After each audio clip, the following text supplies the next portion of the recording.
Okay, friends, this week we're going to talk a little acting craft and a little sidebar. I think when you're pursuing a career as an actor, there is always a danger that you will become so career-minded that you forget to water the creativity garden and you neglect to nurture yourself as an artist. That's really where the goodies are. That's really where the fun is. Don't become so business-minded that it all becomes about getting a job. Today I want to talk about something that I'm calling intersectionality. I think probably there's a much greater acting teacher than I out there who has already coined a term for what I'm talking about, but I don't know what that term is. So if you do, please educate me. But let me explain what I mean. You know how sometimes several streets converge, and if you're on this part of the street, you're intersecting with these particular streets. Down here, you're intersecting with these particular streets. If you move over this way, so these various intersections, it's like this is the particular place where the streets converge. You can also think of it like a wagon wheel. The center of the wagon wheel has all these cogs, right? I'm going to make sense of this, I promise. So I'm bending down to pick up my nails. So, we always, sort of the meat and potatoes is we say, well, what's your character's objective? What do you want? And what are the obstacles? What are the things standing in the way of what you want? And what are the stakes? What happens if you don't get what you want? How important is it? And those are like, that's the meat and potatoes, the ABCs. There are a lot of other things that affect or should affect your choices. And I'm going to keep encouraging you to be more and more curious about what else might be going on. What I mean is this. Let's say the objective is, I got to get to France. I've always wanted to see France. And the obstacles are I don't have the money, and the stakes are I'm dying. Okay? This person in this situation is going to deal with it differently than this person in that situation. This person, who's an optimist, is going to approach this objective in a very different way from this person who's a pessimist. This person who can always worm their way into any situation is a bit of a con man. He's going to approach getting to Paris in a different way than the person who tends to guilt people into helping.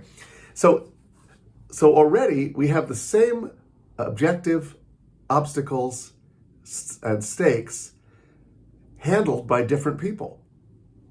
So this is why it's so important to think about what kind of person is my character. And don't say she's a doctor. That's a profession. What kind of person? Another way to ask that is, what's the worldview? The world is a place where blank, right? I've noticed that I go through life in constant fear that I've somehow accidentally offended or disappointed somebody. That's a worldview. I think about it every week while I'm making these videos. I'm working on it in therapy, folks. Be patient. But that affects how I do things. That affects how I feel about being late. That affects how quickly I might respond to a text or an email. It all factors in. The person who grew up privileged and rich has a different view of the world than the person who didn't. A narcissist has a different view of the world than somebody who is not a narcissist. I know this seems really rudimentary, but I want us to start thinking about all the variables that make this particular wagon wheel. This is why every character is different, and every scene is different, and every circumstance is different, every project is different, and this is why we should never, as I said in a few videos ago, go to the character store and just kind of rubber stamp. Oh, it's a detective, so he's hard bitten and he's aggressive. Maybe not. Environment should affect your choices. So if I'm going to confront my boss and tell him he's got to give me a raise, if I'm doing that in the privacy of his office, that's going to affect how I do that. If it's at a corporate party and all the colleagues are there, and I don't want to, make a scene, that's going to affect how I do it. So same objective, same obstacles, same everything, same stakes, but different circumstances. And also, who's the guy who's doing it under those circumstances in that environment? There's so many variables. One that I really like to talk about with my students is, how does your character want to be perceived? Do you want to be perceived as somebody who's got it all and is in control? Do you want to be perceived as somebody who's pitiable? Do you want to be perceived as charming and fun and easygoing? How do you want to be perceived by the other characters in the scene? That's going to affect behavior. What is the relationship with those other characters? Do I work for my dad? Do I have a crush on my boss? Do I think my boss is an idiot? That's going to affect all of these things. How I'm affected by the other characters. So many things. And, we could even throw in what time of day, what's the weather like, what are my expectations? How do I expect how does my character expect the conversation's going to go? Stasis, I think I did a video on that a while back, of like, what is your norm?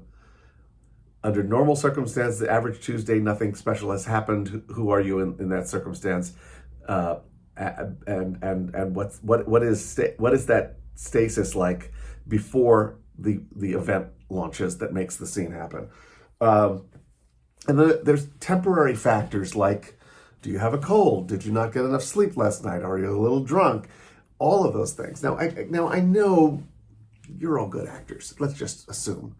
I know that some of this is obvious, but I think that sometimes in the audition factory, which is, sometimes we're only thinking about our self-tapes as opposed to, characterization and stuff.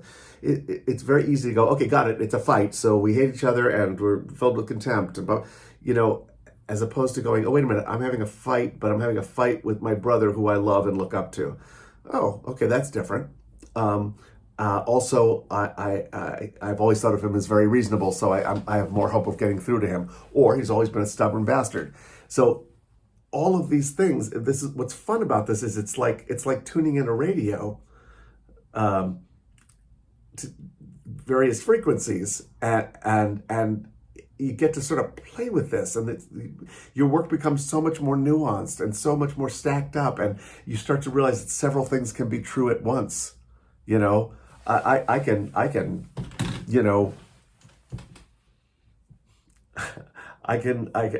want to be drunk and want to seem sober. That was a bad example. But I can want that raise and also kind of hope I get fired. All those things can happen at the same time. I can love my wife and want to kill her. All these things. All these things can happen at the same time. And you start to get much more nuanced performances, because it's like, oh yes, I'm lost and I want to get home, but also I'm the kind of person who likes an adventure. Or I'm lost and I want to get home, and I'm the kind of person who worries constantly that I'm doomed. All these things are all going to affect how I deal with these particular circumstances and these particular stakes and these particular objectives and obstacles. Yeah, does it make sense? I hope it does. I ask that way too much. I'm going to try to break myself of that habit, but I just find this stuff so fun and stimulating, and it reminds me how fun it is to act, and how many interesting questions, how many things there are to be curious about in a scene and about a character. And I hope that this particular video will inspire you to do that more, and go get curious, go fishing, see what else is in there, see what else is going on. It's a lot more fun, and it's a lot more fulfilling than making snap decisions and just kind of like building a Lego kit and going, right, this, right, and just sticking it together. People are complicated. That's half the fun of acting. People are complicated, and they're affected by circumstances, and they're affected by all these variables. Let me know what you think about these ideas, artists, and I'll talk to you next week about something else. All right, bye.